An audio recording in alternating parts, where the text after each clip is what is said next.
Hindenburg के झटके से नहीं उभरे अडानी। अमीरों की लिस्ट में टॉप 20 से हुए बाहर। अच्छे दिन के इंतजार में निवेशक।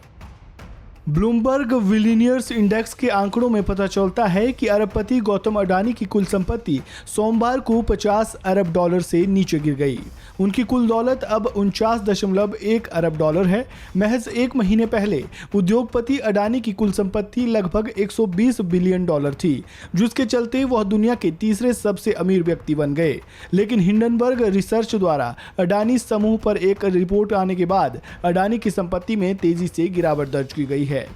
शॉर्ट सेलर की रिपोर्ट ने भारतीय शेयर बाजार में हड़कंप मचाकर रख दिया है और अडानी समूह की सूचीबद्ध कंपनियों की बाजार मूल्यांकन पर गहरा असर डाला। अहम बात यह है कि अडानी समूह की 7 प्रमुख फर्मों ने 120 बिलियन डॉलर के संयुक्त बाजार मूल्यांकन को खो दिया है, जबकि अडानी समूह ने हिंडनबर्ग द्वारा लगाए गए आरोपों को खारिज कर दिया है। रिपोर्ट ने निवेशकों और वित्तीय संस्थानों के बीच चिंता बढ़ा दी है, जिसके परिणाम स्वरूप इसकी सूचीबद्ध कंपनियों के शेयरों की कीमतों में लगातार गिरावट आई है। हिंडनबर्ग की रिपोर्ट का औद्योगिक टाइकून द्वारा अर्जित व्यक्तिगत संपत्ति पर भी गंभीर प्रभाव पड़ा है, जिसने वर्ष की शुरुआत में अपनी संपत्ति में 71 बिलियन डॉलर की गिरावट दर्ज की है। ये ब्लूमबर्ग बिलियनियर्स इंडेक्स में सूचीबद्ध 500 सबसे अमीर लोगों में अडानी के तेजी से गिरते शेयरों को दर्शाता है।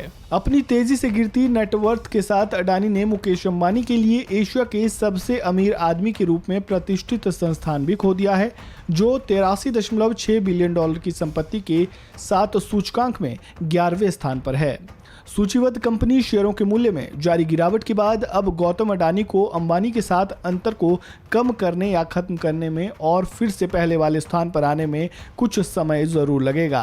ब्लूमबर्ग बिलियनियर्स इंडेक्स के 20 फरवरी के लिए जारी आंकड़ों के अनुसार अडानी की संपत्ति 49.1 बिलियन डॉलर है और वे इस समय दुनिया के अमीरों की लिस्ट में 25वें स्थान पर पहुंच गए हैं।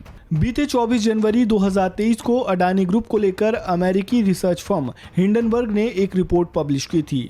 रिपोर्ट पब्लिश होने के बाद से गौतम अडानी के नेतृत्व वाली कंपनियों के शेयरों में जोरदार गिरावट देखने को मिली और इसका असर उनकी नेटवर्थ पर ऐसा पड़ा और हफ्ते भर में ही वे अमीर लोगों की लिस्ट से बाहर हो गए और गिरावट का दौर अब भी जारी है। हिंडनबर्ग की रिपोर्ट आने के बाद से गौतम अडानी की नेटवर्थ में सबसे बड़ी गिरावट देखने को मिली थी। फोर्ब्स के रियल टाइम बिलियनियर इंडेक्स के मुताबिक गौतम अडानी की नेटवर्थ में उस समय 24 घंटे में ही 13.1 अरब डॉलर की कमी आई थी और उनकी कुल संपत्ति 75.1 अरब डॉलर रह गई थी। इतनी नेटवर्थ के साथ वे उस समय दुनिया के 15वें सबसे अमीर शख्स थे और अब यह आंकड़ा 25वें स्थान पर पहुंच गया है। इस खबर में फिलहाल इतना ही। ताज़ा अपडेट के लिए बने रहें वन इंडिया हिंदी के साथ।